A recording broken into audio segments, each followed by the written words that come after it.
సికింద్రాబాద్ కిమ్స్ ఆసుపత్రిలో చికిత్స పొందుతున్న శ్రీతేజ్ ను బీఆర్ఎస్ నేతలు పరామర్శించారు. శ్రీతేజ్ ఆరోగ్య పరిస్థితిపై వైద్యులను అడిగి తెలుసుకున్నారు. రాష్ట్రంలో చట్టాలు అందరికీ సమానంగా ఉండాలని మాజీ మంత్రి హరీష్ రావు కోరారు.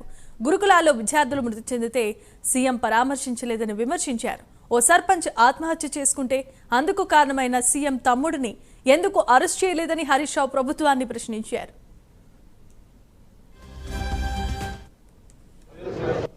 ప్రతిపక్షాలు రాజకీయం చేస్తుందా, ప్రభుత్వం రాజకీయం చేస్తుందా అందరికీ తెలుసు కదా. నేను ఒక మాట సింపుల్గా అడుగుతున్నా భాయ్ సాబ్, 12 రోజుల తర్వాత కదా ముఖ్యమంత్రి స్పందించింది. యాక్సిడెంట్ జరిగిన తర్వాత శ్రీతేజ్ను ప్రభుత్వం ఎందుకు స్పందించలేదు? ఒక మంత్రి గారు వచ్చి ఎందుకు పరామర్శించలేదు? 12 రోజుల తర్వాత అసెంబ్లీ వేదికగా నువ్వు మాట్లాడి అప్పుడు కదా నువ్వు స్పందించింది. మరి 12 రోజులు ఎందుకు స్పందించలేదు? ఆ 12 రోజులు ఏమైంది? కోటి శ్రీతేజ్ ఎంత ముఖ్యమో రాష్ట్రంలో ప్రతి పౌరుడు కూడా అంతే ముఖ్యం కదా. గురుకులాల్లో 50 మంది విద్యార్థులు చనిపోతే ఒక్క మంత్రి పోయి పరామర్శించలే.